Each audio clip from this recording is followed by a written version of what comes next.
Renungan Harian Katolik, Selasa 22 November 2022. Salam sejahtera para pecinta Sabda Allah.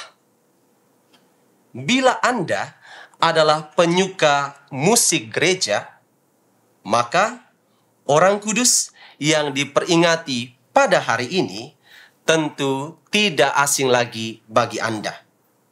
Mengapa? Sebab ia dihormati sebagai pelindung musik gereja dan para musisi. Ia adalah Santa Cecilia, perawan dan martir. Riwayat hidup dari Orang Kudus ini memang belum begitu diketahui secara pasti dan lengkap, karena cerita tentangnya sedikit berbau legenda.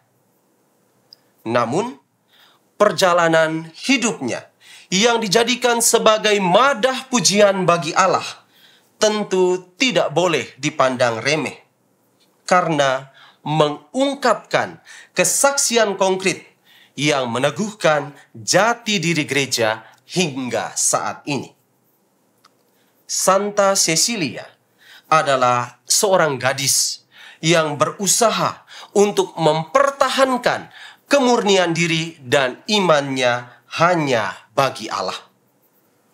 Ia tahu bahwa di luar Allah hanya akan mengantarnya kepada kebinasaan. Maka di saat banyak orang di sekitarnya berusaha menyesatkannya dengan cara memaksanya untuk menyangkali imannya, dengan penuh ketegasan ia menolaknya. Baginya cuma kehendak Allah semata yang harus diikuti. Kewaspadaannya akan hidup kekal ini alhasil membuatnya berani untuk menerima mahkota kemartiran. Teladan hidup demikian tentu tidak layak jika hanya menjadi legenda. Kita dipanggil untuk menghayatinya pula dari hari ke hari. Para pecinta Sabda Allah, sikap berani untuk melawan segala bentuk penyesatan yang berupaya untuk memisahkan kita dari Allah ternyata didukung pula oleh Yesus dalam Injil hari ini.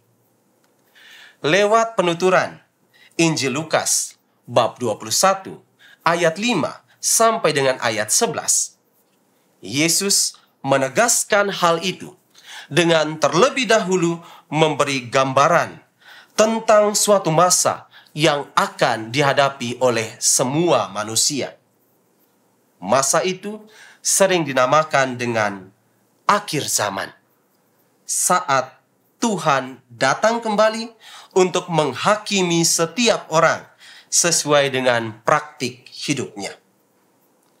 Yesus berkata bahwa pada saat itu akan ada beberapa peristiwa yang menarik perhatian kita, seperti keruntuhan bait Allah, perang dan pemberontakan yang tiada habis-habisnya, merebaknya penyakit dan kelaparan, serta banyak bermunculan tanda-tanda alam yang dahsyat baik di bumi maupun di langit.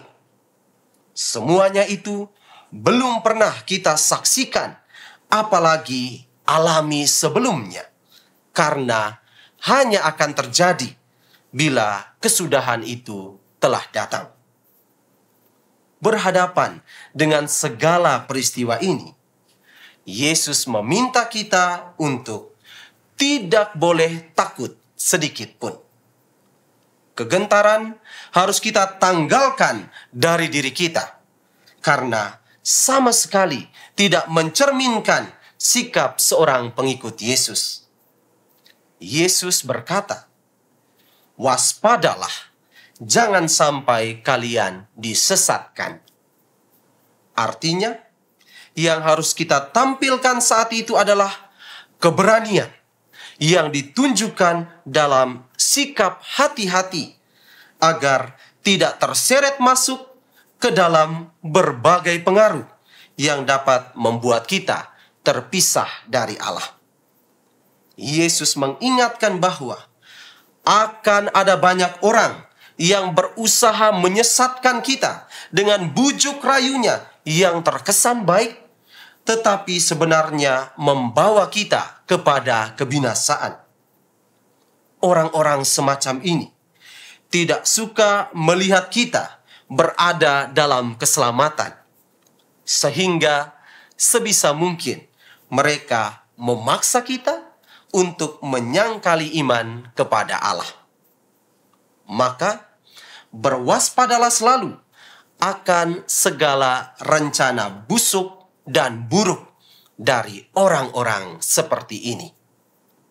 Alangkah lebih bijak dan baik jika kita terus fokus kepada kehendak Allah, karena Allah pasti akan selalu memberi perhatian yang besar kepada siapapun yang setia kepadanya. Maka dari itu, para pecinta sabda Allah, sesuai teladan Santa Cecilia, mari jadikan hidup kita sebagai madah pujian bagi Allah. Allah harus selalu diutamakan dalam setiap pilihan dan keputusan hidup kita. Karena menurut Rasul Paulus dalam 1 Korintus bab 10 ayat 31, kita diciptakan untuk menyatakan kemuliaan Tuhan dalam perkataan dan perbuatan kita. Maka jangan pernah berniat untuk mengejar pujian bagi diri sendiri. Selain itu, untuk bisa mengantisipasi datangnya akhir zaman nanti, kini perkuatlah iman kita akan Allah. Iman bukan benda mati. Iman hidup karena punya daya di dalamnya. Karena itu, mari kembangkanlah iman kita lewat berbagai usaha yang positif, seperti giat dalam latihan rohani dan aktif dalam pelayanan gerejani. Orang beriman sulit untuk disesatkan, asalkan ia tahu bahwa cuma Allah saja yang menjadi tujuan perjalanan hidupnya. Tuhan memberkati kita sekalian.